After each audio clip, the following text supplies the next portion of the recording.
Assalamualaikum. Selamat datang di Kisah Malam Kalian.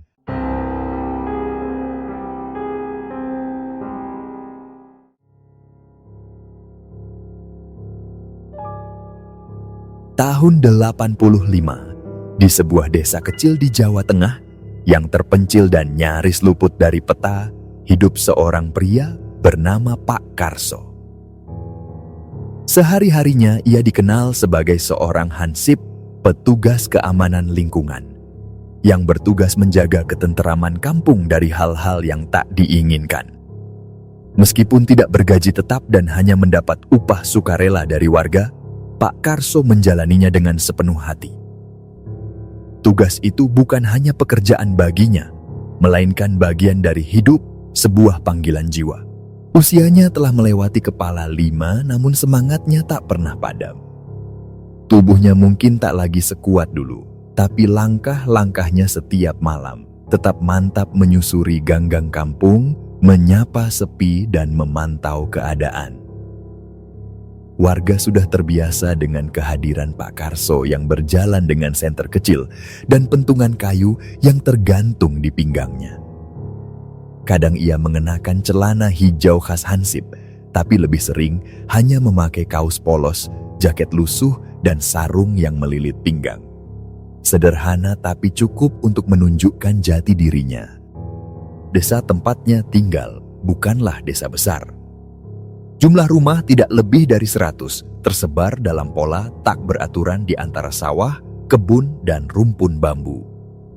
Ada jalan utama beraspal, tapi sebagian besar jalan desa masih berupa tanah yang akan berubah menjadi lumpur lengket saat musim hujan.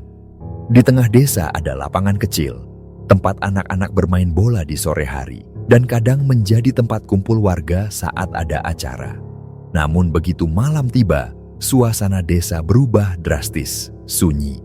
Hanya suara binatang malam yang terdengar, diselingi desah angin yang menelusup lewat sela-sela pepohonan. Istri Pak Karso, seorang ibu rumah tangga yang tabah, tak pernah mengeluh suaminya sering keluar malam.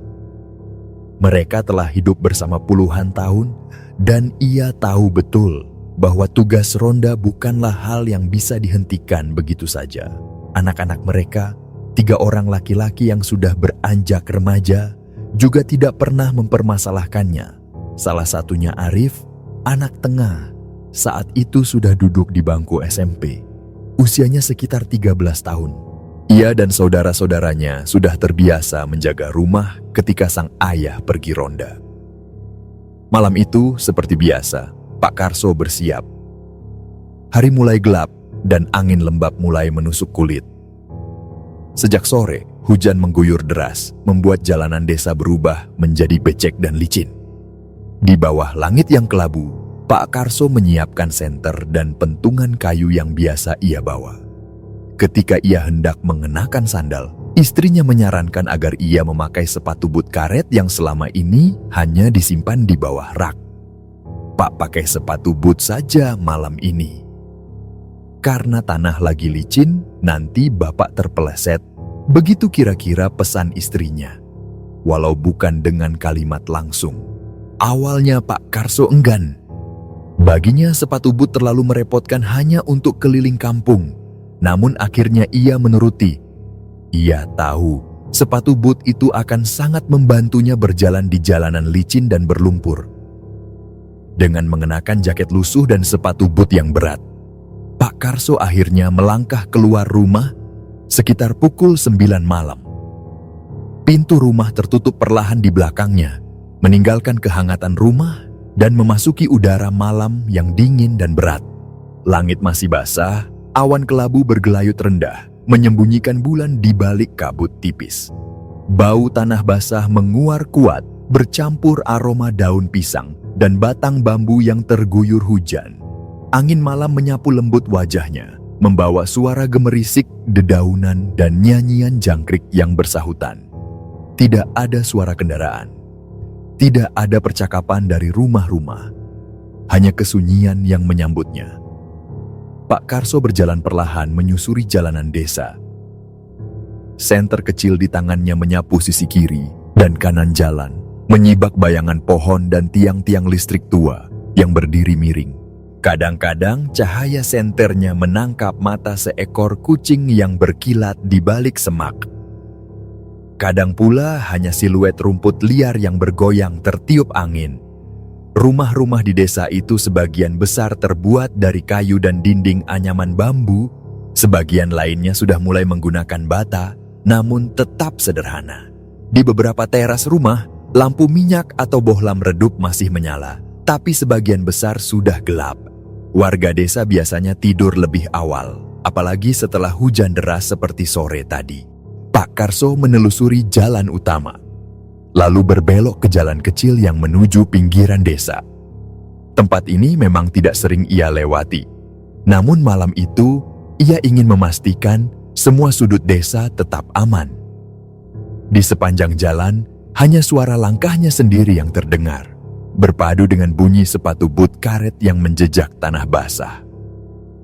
Semakin jauh ia melangkah, semakin sunyi suasana di sekelilingnya. Lampu rumah sudah tak lagi terlihat. Yang ada hanya hamparan kebun, pohon pisang yang menjulang diam, dan suara kodok bersahutan dari genangan air. Disinilah batas kampung, wilayah yang jarang dilewati warga kecuali siang hari. Pak Karso sesekali menoleh ke belakang. Bukan karena takut, tapi karena naluri, rasa yang tidak bisa dijelaskan. Seolah ada sesuatu yang mengawasi meski tak terlihat. Di titik ini, malam seolah tidak lagi bersahabat. Udara makin dingin, kabut mulai turun tipis-tipis. Di kejauhan samar-samar terdengar lolongan anjing dari arah lain kampung. Tapi Pak Karso tetap melangkah. Ia tidak tahu bahwa di balik malam yang tampak biasa itu, sesuatu yang tak kasat mata tengah menantinya di ujung jalan. Langkah Pak Karso terus berderap, menembus sunyi yang semakin kental. Semakin jauh dari pemukiman, semakin dalam pula ia masuk ke area yang jarang dijamah manusia selepas senja. Pohon-pohon tinggi menjulang di sisi kanan dan kiri jalan, sebagian menggantungkan akar-akar halus seperti tirai yang menyentuh tanah. Di depan sana, sebuah pertigaan kecil muncul, bercabang ke arah kanan, menuju jalur kebun yang dikenal warga sebagai batas tak resmi desa itu. Pak Karso berhenti sejenak, menyapu sekitar dengan cahaya senternya. Kabut tipis mulai turun dari langit, melapisi tanah dan pepohonan dengan selimut lembab yang membuat pandangan makin terbatas. Hawa dingin semakin menusuk, namun ia tetap berjalan, memilih jalur ke kanan yang lebih sunyi, menyusuri batas desa yang dipenuhi semak dan rumpun bambu tua. Belum jauh melangkah, Pak Karso tiba-tiba melihat dua sosok kecil berdiri di pinggir jalan. Di bawah cahaya bulan yang tersisa dan sorotan samar senter, terlihat seorang anak laki-laki dan seorang anak perempuan berdiri sejajar, diam mematung seperti patung batu. Pakaian mereka basah, rambutnya menempel di dahi, wajah mereka pucat dan tanpa ekspresi. Langkah Pak Karso terhenti, matanya menyipit, mencoba mengenali dua sosok itu. Jantungnya berdegup pelan tapi berat. Siapa yang membiarkan anak-anak sekecil itu keluar malam-malam, apalagi sampai ke daerah seperti ini? Tidak ada alasan logis yang bisa menjelaskan kehadiran mereka di tempat seperti ini. Dengan ragu, ia melangkah mendekat.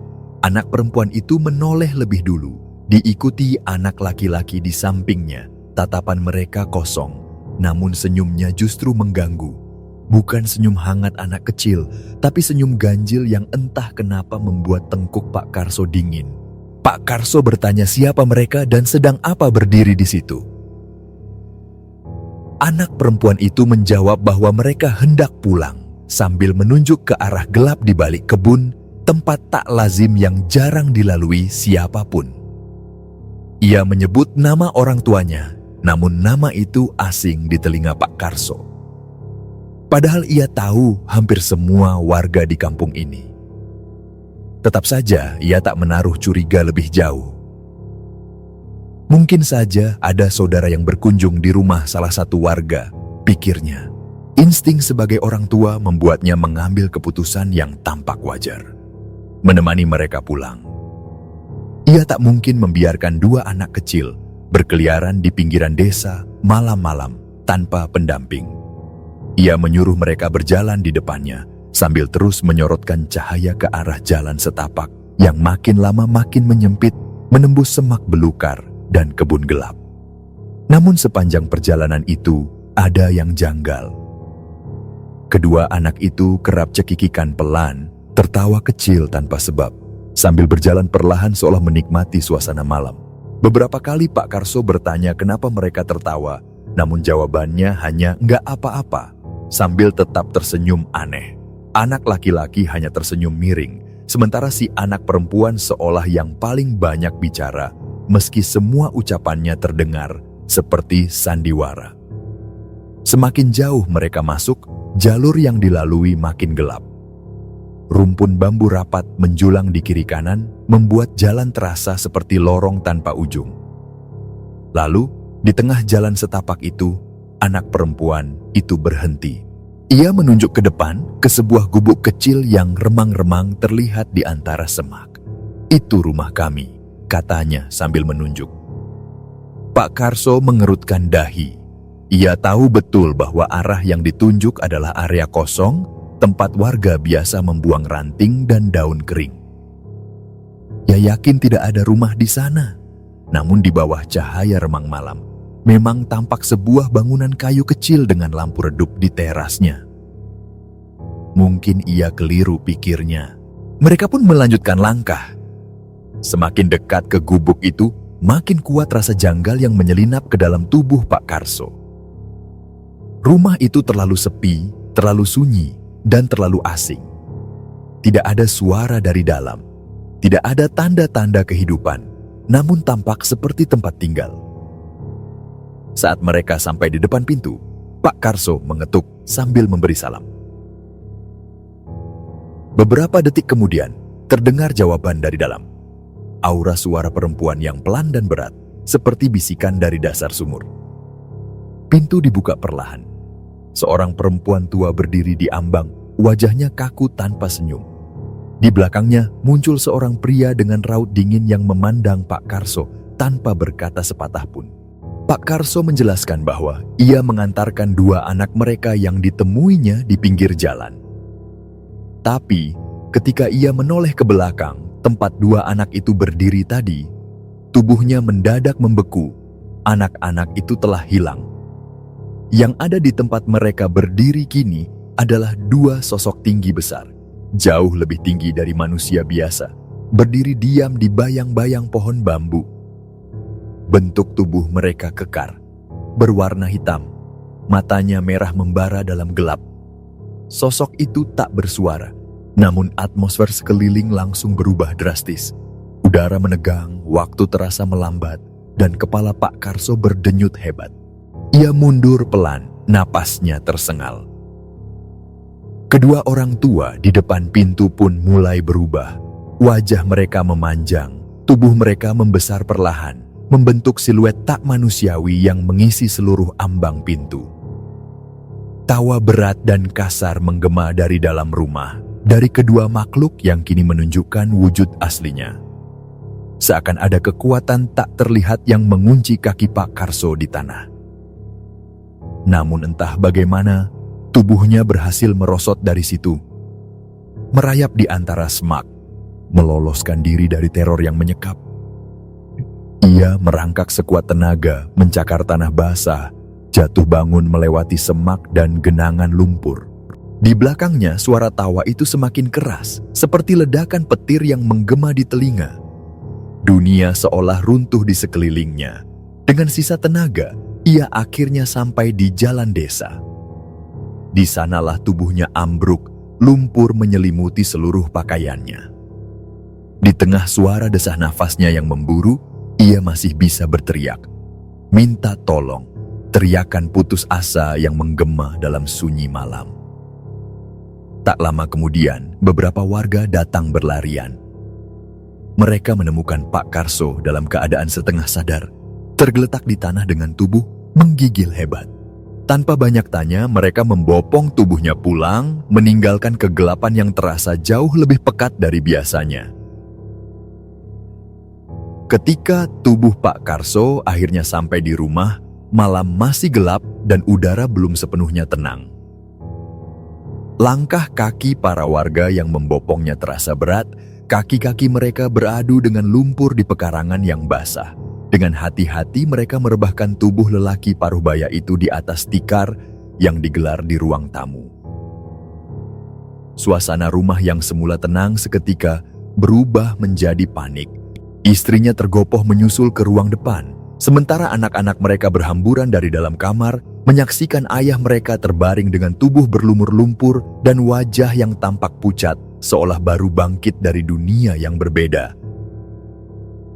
Pak Karso saat itu tidak benar-benar sadar. Bibirnya hanya bergerak-gerak pelan, matanya terbuka setengah, tapi pandangannya kosong dan tak fokus. Napasnya pendek dan terburu-buru. Tubuhnya menggigil hebat, meskipun sudah diselimuti dengan kain tebal. Anak-anaknya bingung, sementara sang istri hanya bisa mengelus dada sambil menahan kekhawatiran. Mereka belum mengetahui apa yang sesungguhnya terjadi, kecuali bahwa kepala keluarga mereka telah ditemukan dalam keadaan mengenaskan di tengah jalan kampung yang becek dan gelap. Setelah beberapa saat, warga yang membawa pulang Pak Karso memutuskan untuk kembali ke rumah masing-masing. Sebelum pergi, mereka meminta keluarga untuk terus mengawasi keadaannya dan segera memanggil bantuan jika terjadi sesuatu yang lebih buruk. Mereka tak menjelaskan banyak, hanya menyebut bahwa Pak Karso ditemukan meringkuk di pinggir jalan dalam keadaan basah kuyup dan ketakutan. Mereka pun tampak ragu saat menceritakan detik-detik penemuan itu, seolah ada sesuatu yang tidak bisa benar-benar mereka pahami. Menjelang dini hari, setelah diberikan teh hangat dan dibersihkan seadanya, Pak Karso mulai sedikit membaik. Meski tubuhnya masih lemas, ia sudah bisa berbicara perlahan. Meski kata-katanya masih belum utuh, sang istri membimbingnya menuju kamar mandi, lalu membantunya berganti pakaian dan membasuh tubuhnya dengan air hangat dari termos. Aroma minyak kayu putih mulai menyelimuti kamar, bercampur dengan bau tanah yang masih menempel di rambut dan kulit Pak Karso. Ketika fajar mulai menyingsing, suasana rumah mulai sedikit pulih. Pak Karso duduk di ruang tengah, membungkus tubuhnya dengan selimut tipis, sementara anak-anaknya duduk di sekeliling, masih bertanya-tanya tentang apa yang sebenarnya terjadi. Namun belum ada cerita yang keluar malam itu. Pak Karso hanya meminta waktu untuk menenangkan diri. Ia belum siap mengungkapkan apapun dan keluarganya menghormati itu. Menjelang siang, setelah sarapan seadanya, ia teringat pada warga yang semalam membawanya pulang. Ia merasa perlu berterima kasih. Maka dimintanya istrinya menyiapkan bingkisan sederhana. Beberapa bungkus gorengan dan kue basah, dibungkus dalam kantong plastik dan dibagi ke dalam 4 bagian. Ia pun beranjak keluar rumah, membawa rasa terima kasih yang tulus untuk mereka yang telah menolongnya dalam keadaan genting. Namun yang ia temui bukanlah sambutan hangat penuh senyum, melainkan wajah-wajah bingung yang tak paham maksud kedatangannya. Ketika ia menyampaikan ucapan terima kasih atas pertolongan semalam, orang pertama yang ia datangi hanya menatapnya dengan dahi berkerut. Dengan ragu, orang itu menjelaskan bahwa ia tak kemana-mana semalam. Ia berada di rumah sejak sore, bahkan sudah tertidur sejak selepas Isya. Pak Karso sempat terdiam. Ia mengira mungkin orang itu bercanda atau salah ingat. Tapi ketika ia mengunjungi rumah kedua, lalu ketiga, dan akhirnya rumah keempat, keanehan itu berubah menjadi kegelisahan. Keempat warga yang ia yakini sebagai penolongnya malam itu sama-sama mengaku tak pernah meninggalkan rumah. Salah satu dari mereka bahkan mengatakan bahwa ia sakit perut sejak sore dan tak bangkit dari kasur hingga pagi. Akhirnya, mereka sepakat berkumpul di salah satu rumah untuk membicarakan hal ini lebih lanjut. Pak Karso duduk di ruang tamu bersama keempat orang tersebut. Wajah mereka tampak serius, sebagian terlihat khawatir, Sebagian lainnya hanya diam dan memandangi lantai, seolah mencoba mengingat apakah mereka memang telah keluar rumah tanpa sadar. Pak Karso lalu mulai menceritakan ulang peristiwa semalam, tentang bagaimana ia berjalan sendirian ke pinggiran desa, bertemu dua anak kecil misterius, mengantarkan mereka ke sebuah rumah gubuk yang tak dikenalnya, dan bagaimana rumah itu perlahan berubah menjadi tempat yang mengerikan. Ia menggambarkan suara tawa yang menggema, sosok-sosok tinggi besar yang berdiri di bawah pepohonan, dan bagaimana dirinya lari terbirit-birit hingga akhirnya jatuh di jalan berlumpur. Ia bahkan mengingat betapa dinginnya lumpur yang membasahi tubuhnya dan bagaimana ia merasa tubuhnya diangkat oleh 4 orang yang sangat ia kenali, warga kampungnya sendiri. Namun semua yang ia katakan hanya disambut dengan tatapan yang semakin bingung. Tidak satupun dari ke-4 orang itu mengaku mengalami hal yang sama. Mereka dengan tegas mengatakan bahwa mereka tidak pergi ke mana-mana malam itu. Mereka bersikeras bahwa Pak Karso mungkin telah salah lihat atau sedang berhalusinasi. Pak Karso sempat ingin membantah.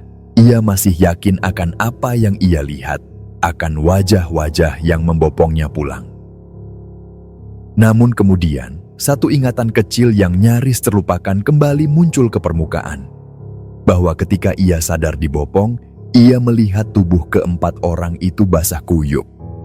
Rambut mereka meneteskan air, baju mereka lembab dan lekat di tubuh.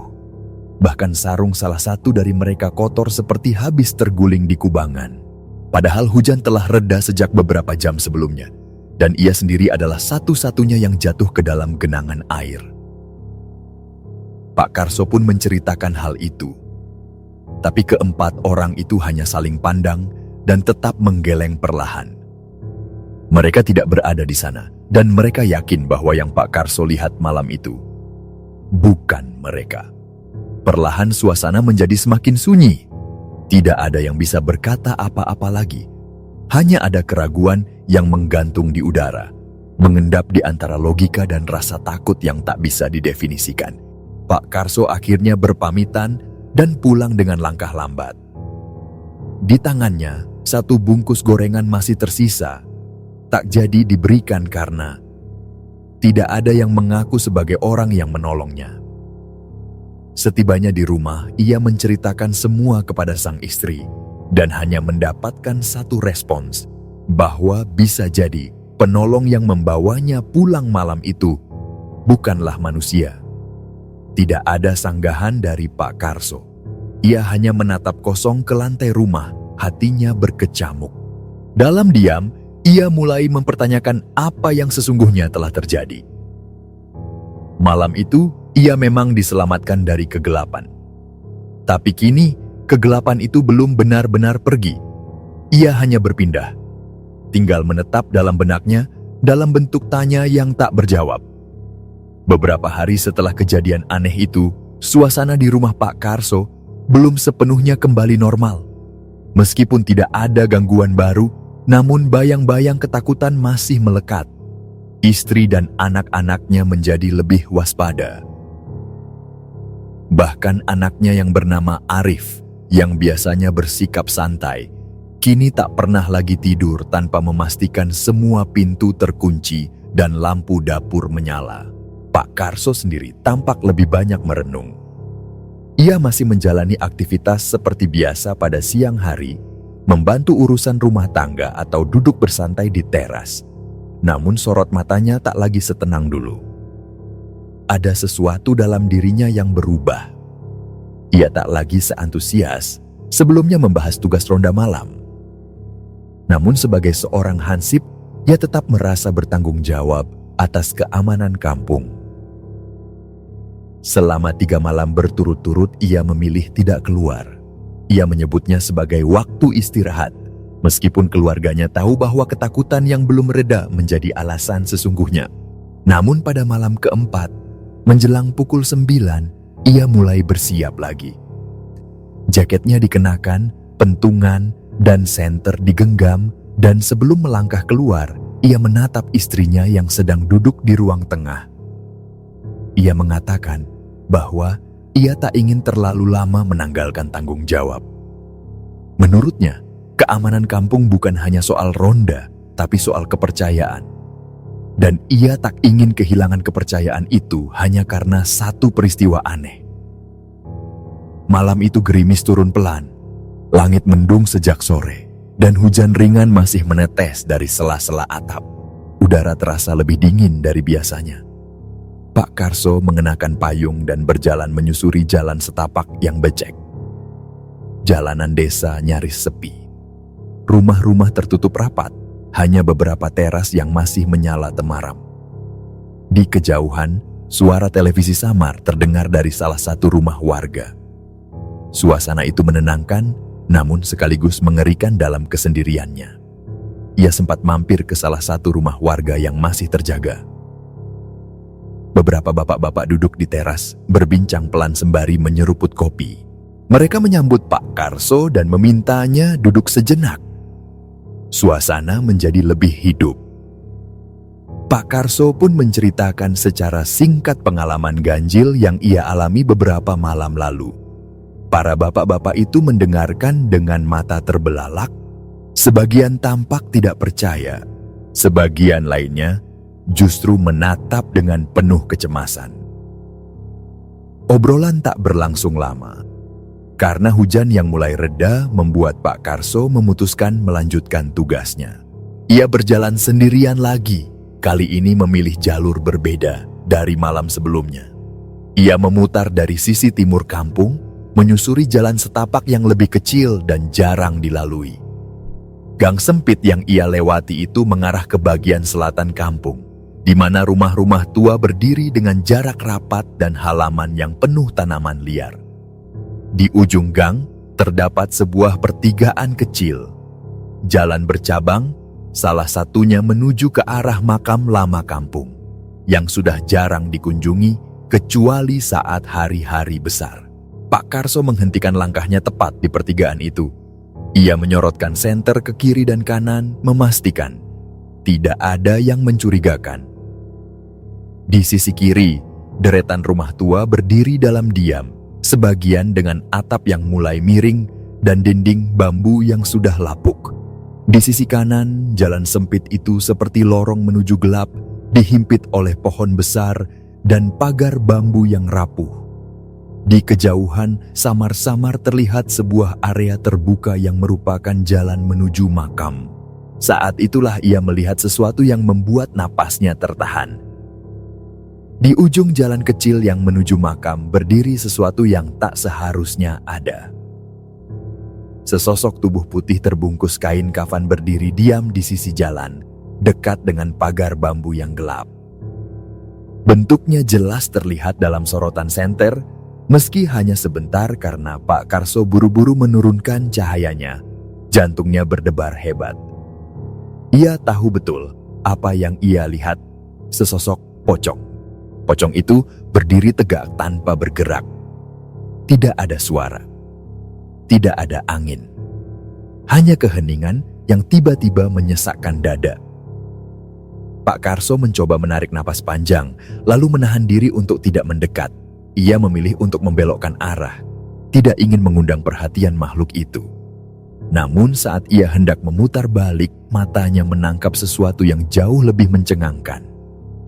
Di balik salah satu rumah tua, di bagian paling belakang, tampak siluet besar berdiri melampaui atap rumah.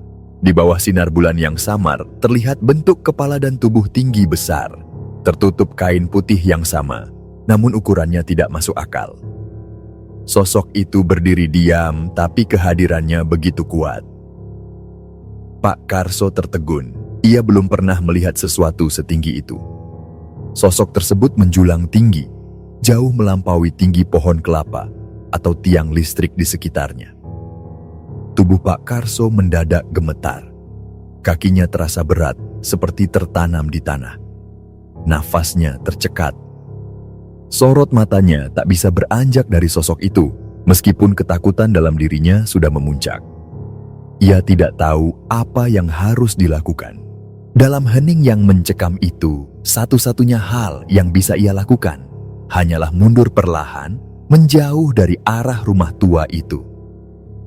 Langkah-langkah kecilnya bergeser mundur. Ia tidak berani membalikkan badan, hanya menatap ke depan sambil perlahan melangkah ke belakang, menjauh dari makhluk tinggi besar itu. Tapi entah dari arah mana, suara berat seperti benda besar menghantam tanah tiba-tiba terdengar di belakangnya. Satu langkah, dua langkah, lalu tanah bergetar. Suara itu datang dari arah yang berlawanan, seolah sesuatu mengejarnya. Seketika itu juga, Pak Karso berbalik dan mulai berlari. Ia tak lagi peduli pada becek dan lumpur. Kakinya melangkah secepat yang ia bisa. Suara hentakan berat di belakangnya terus terdengar. Berat, dalam, dan membuat tanah seakan berguncang. Ia tak berani menoleh. Hanya lari dan terus lari, menyusuri gang sempit, melewati pertigaan, hingga akhirnya mendekati area rumahnya. Begitu melihat rumahnya dari kejauhan, ia langsung mempercepat langkah, memukul pintu keras-keras dengan napas tersengal. Tak lama kemudian, pintu dibuka dari dalam oleh Arif yang terjaga. Pak Karso segera masuk dan menutup pintu rapat-rapat. Tubuhnya terbungkuk, napasnya putus-putus. Di wajahnya terlihat campuran antara ketakutan, kelelahan, dan ketidakpercayaan. Saat itu juga, dari luar rumah, terdengar suara berat seperti hentakan terakhir. Lalu, semua menjadi senyap. Tidak ada suara apapun selain detak jantung Pak Karso sendiri. Ia hanya berkata singkat bahwa ada sesuatu yang mengerikan di luar sana. Sesuatu yang tidak seharusnya berada di kampung itu. Dan malam itu pun kembali sunyi. Meskipun tidak ada satupun di rumah itu yang bisa tidur dengan tenang. Malam itu menjadi malam paling mencekam bagi keluarga Pak Karso. Setelah lari pulang dengan tubuh gemetar dan wajah penuh kepanikan, lelaki paruh baya itu hanya duduk diam di ruang tengah, seolah masih belum percaya bahwa ia berhasil selamat. Pakaian dan rambutnya basah karena hujan gerimis yang masih tersisa, tapi bukan dingin air yang membuat tubuhnya menggigil, melainkan rasa takut yang menancap sampai ke tulang. Arif dan ibunya hanya bisa menatap dalam diam. Mereka tahu bahwa yang dilihat Pak Karso malam itu bukanlah hal biasa. Tak perlu dijelaskan secara detail. Ketakutan yang begitu jelas terpancar di wajahnya sudah cukup untuk menyampaikan bahwa sesuatu yang mengerikan benar-benar mengikutinya pulang. Ketika suasana sedikit mereda, Pak Karso menceritakan apa yang ia lihat. Tentang makhluk tinggi menjulang seperti pocong raksasa yang berdiri di belakang rumah tua, bagaimana makhluk itu seolah mengikuti dari kejauhan, dan bagaimana suara langkahnya yang berat membuat tanah seperti bergetar. Ceritanya mengalir pelan, diselingi tarikan napas panjang, dan sesekali matanya memandang keluar jendela, memastikan tidak ada apapun yang masih mengintainya dari kegelapan. Malam itu mereka tak bisa tidur. Bahkan sang istri pun yang biasanya selalu tenang, memilih duduk di dekat Pak Karso hingga dini hari menjelang. Keesokan paginya, suasana di rumah masih dilingkupi kegelisahan. Anak-anak beraktivitas seperti biasa, namun selalu kembali mengingat kejadian semalam dengan desas-desus penuh tanya. Tidak ada yang berani menyinggung langsung, tapi semua tahu bahwa sesuatu sedang mengganggu rumah mereka. Siang hari itu, ketika rumah mulai tenang dan udara luar tidak terlalu menyengat, Pak Karso duduk termenung di ruang depan. Ia mencoba menghubungkan semua kejadian yang ia alami. Dua anak kecil misterius, rumah gubuk yang muncul di tengah kebun, sosok-sosok besar yang menertawakannya, para penolong yang bukan manusia, hingga pocong raksasa yang muncul di belakang rumah tua. Semuanya seperti potongan-potongan puzzle dari sesuatu yang lebih besar. Lalu tiba-tiba pikirannya tertuju pada sesuatu. Sebuah benda yang sudah lama ia simpan di dalam lemari dan hampir tidak pernah disentuh kembali sejak hari pertama ia membawanya pulang. Benda itu adalah sepotong kayu berwarna hitam.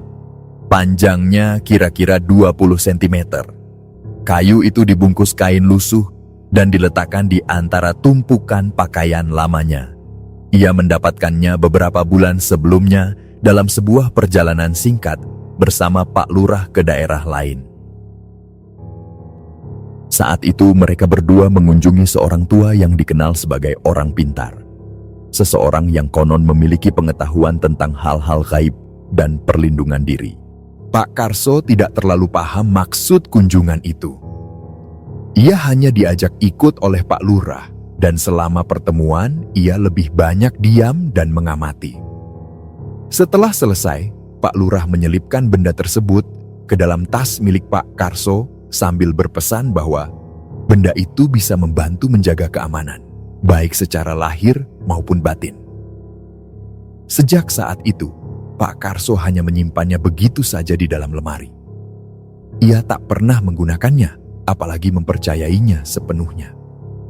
Namun kini, setelah semua kejadian aneh menimpa dirinya, ia mulai merasa bahwa ada hubungan antara benda tersebut dan semua hal yang mulai ia alami. Seolah-olah benda itu telah membuka sebuah celah, membuat dirinya mampu melihat sesuatu yang seharusnya tidak terlihat oleh mata manusia biasa. Tanpa banyak kata, ia masuk ke dalam kamar. Dengan tangan sedikit gemetar, ia membuka lemari pakaian dan mengangkat tumpukan kain yang menutupi benda itu. Di bawahnya, terbaring sepotong kayu hitam yang dibungkus kain. Ia meletakkannya di atas meja, lalu memandangi permukaannya yang kasar dan gelap. Tidak ada aroma, tidak ada cahaya, hanya kesan dingin dan berat yang memancar dari benda itu. Ketika istrinya datang menghampiri dan bertanya apa yang sedang ia lakukan, Pak Karso menjelaskan semuanya. Tentang asal-usul kayu itu, tentang kunjungannya bersama Pak Lurah, dan tentang bagaimana ia kini merasa bahwa semua gangguan yang dialaminya mungkin bermula dari benda ini. Istrinya mendengarkan dengan seksama, lalu menyarankan agar benda itu segera dikembalikan.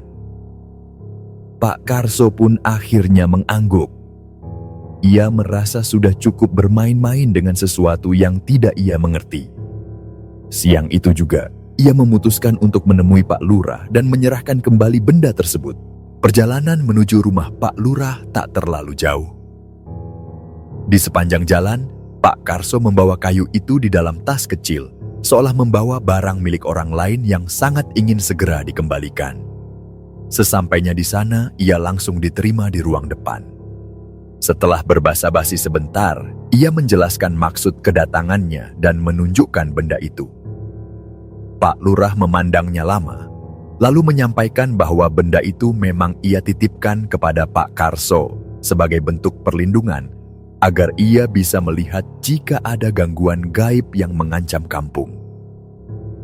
Namun setelah itu Pak Lurah berkata bahwa ia sendiri kini sudah tidak ingin terlibat lebih jauh. Ia mengaku telah menyesali keputusan tersebut karena merasa bahwa penglihatan seperti itu hanya membawa ketakutan, bukan ketenangan. Pak Karso menyerahkan kayu hitam itu dengan perasaan lega. Setelah keluar dari rumah Pak Lurah, langkahnya terasa lebih ringan. Seolah sebuah beban yang selama ini menggantung di pundaknya kini telah dilepaskan. Dan sejak hari itu, suasana di rumah pun perlahan berubah. Malam-malam kembali tenang, tidak ada lagi suara-suara aneh, tidak ada bayangan yang mengintai di balik jendela, dan tidak ada lagi teriakan dalam mimpi. Pak Karso kembali menjalankan tugas ronda, namun ia tak lagi berjalan terlalu jauh ke batas desa. Ia tetap menjaga kampung, tapi kini lebih berhati-hati dengan apa yang mungkin mengintai dalam gelap. Meskipun kehidupan tampak kembali normal, di dalam dirinya masih tersisa-sisa trauma yang tak bisa dihapus sepenuhnya. Ia tahu bahwa pernah ada malam ketika batas antara dunia nyata dan dunia tak terlihat telah terbuka. Dan ketika itu terjadi, Hanya sedikit yang bisa dilakukan selain kembali pada keyakinan dan menjaga agar celah itu tidak terbuka untuk kedua kalinya. Hari-hari setelah pengembalian kayu hitam itu berlalu dengan keheningan yang berbeda. Tidak lagi seperti keheningan yang mencekam dan penuh bayang-bayang, melainkan keheningan yang tenang dan damai. Malam-malam yang sempat menjadi ladang teror, kini berubah menjadi malam biasa, seperti malam-malam di desa kecil pada umumnya. Hening, gelap, dan sunyi, tapi tak lagi membuat merinding. Pak Karso pun perlahan mulai kembali pada rutinitasnya. Ronda malam yang sebelumnya terasa seperti perjalanan penuh risiko kini kembali menjadi tugas biasa. Ia tetap membawa senter dan pentungan, tapi tak lagi melangkah terlalu jauh ke pinggiran desa. Ia seolah mengerti bahwa ada wilayah-wilayah tertentu yang sebaiknya tidak diganggu dan ada tempat-tempat yang walaupun terlihat kosong, menyimpan sesuatu yang tak bisa dijelaskan. Trauma yang ia alami tidak sepenuhnya hilang. Dalam tidur, terkadang mimpi-mimpi aneh masih datang menghampiri. Dalam gelap, terkadang bayangan-bayangan samar masih muncul di sudut matanya. Namun ia telah belajar untuk tidak menanggapi semua itu dengan rasa takut, melainkan dengan kesadaran bahwa dunia ini bukan hanya milik manusia. Ia menerima, bukan menyerah. Kisah tentang dirinya pun perlahan menyebar di kampung. Beberapa warga mulai membicarakan apa yang terjadi, saling menyambungkan potongan-potongan cerita, dan mencoba mencari tahu kebenaran di balik semua kejadian yang dialami oleh hansip tua itu. Sebagian percaya bahwa Pak Karso memang diberi kemampuan melihat makhluk halus setelah membawa kayu hitam pemberian dari Pak Lurah. Sebagian lain menganggap semua itu hanya halusinasi, akibat kelelahan dan pengaruh cerita mistis yang sudah turun-temurun hidup di kampung itu. Namun apapun pendapat mereka, tidak ada satupun yang bisa membantah bahwa wajah Pak Karso telah berubah. Matanya yang dulu teduh kini tampak lebih waspada. Langkahnya yang dulu ringan kini lebih berat, seolah selalu membawa beban tak kasat mata yang tak bisa dibagikan kepada siapapun. Arif, anak keduanya, menjadi salah satu saksi yang paling dekat dengan perubahan itu. Ia masih mengingat malam ketika ayahnya pulang dalam kondisi ketakutan. Malam ketika suara-suara tak dikenal terdengar dari luar rumah. Dan malam ketika ayahnya berbicara dengan nada panik tentang makhluk-makhluk tinggi yang tak terlihat oleh siapapun selain dirinya. Ia juga mengingat bagaimana ayahnya duduk termenung selama berhari-hari dan bagaimana semuanya mulai berubah setelah sepotong kayu hitam itu dikembalikan. Suatu malam, beberapa minggu setelah semua kejadian itu berlalu, Arif memberanikan diri untuk bertanya pada ayahnya. Bukan untuk menanyakan detail kejadian, tapi untuk memahami bagaimana ayahnya bisa tetap menjalani tugas ronda setelah semua pengalaman menyeramkan itu. Dengan suara pelan, Pak Karso menjawab bahwa seseorang yang ditugaskan menjaga malam bukan hanya dituntut untuk berani menghadapi pencuri atau pemabuk, tapi juga harus siap jika harus berhadapan dengan hal-hal yang lebih sunyi. Hal-hal yang tidak bisa dilawan dengan pentungan atau senter. Jawaban itu membuat Mas Arif diam cukup lama. Dalam diam ia memahami bahwa keberanian ayahnya bukanlah keberanian yang biasa. Bukan keberanian untuk melawan, tapi keberanian untuk bertahan, berdiri di antara yang nyata dan tak terlihat, tanpa lari, tanpa berteriak, dan tetap pulang untuk membuka pintu rumah seperti biasa. Beberapa bulan setelah kejadian itu, sebuah peristiwa menarik terjadi. Pak Lurah mengundurkan diri dari jabatannya. Tidak ada alasan resmi yang disampaikan, namun banyak yang menduga bahwa ia ingin meninggalkan urusan-urusan gaib yang sempat melibatkan dirinya. Sejak pengembalian benda itu, Pak Lurah memang menjadi lebih pendiam dan jarang terlihat di acara-acara warga. Ia memilih menghabiskan waktu di rumah bersama keluarganya dan menolak semua bentuk kegiatan yang berhubungan dengan mistik atau supranatural. Adapun tentang kayu hitam itu, Tidak ada yang tahu kemana akhirnya benda itu disimpan. Pak Karso tak pernah bertanya, dan Pak Lurah pun tak pernah membicarakannya lagi. Seolah keduanya sepakat untuk mengubur cerita itu dalam diam, membiarkannya menjadi bagian dari masa lalu yang cukup dikenang, bukan untuk dibuka kembali. Waktu pun berjalan. Kampung kembali damai. Anak-anak kembali bermain di sore hari. Ibu-ibu kembali bercengkrama di warung. Dan malam kembali menjadi waktu untuk beristirahat. Namun bagi sebagian orang, terutama mereka yang pernah mendengar kisah Pak Karso dari mulut ke mulut, malam tidak akan pernah lagi sama. Karena di balik tenangnya malam kampung, tersembunyi sebuah kisah tentang seorang hansip tua yang pernah melihat hal-hal yang tak seharusnya dilihat, dan yang selamat karena tahu kapan harus berhenti mencari jawabannya.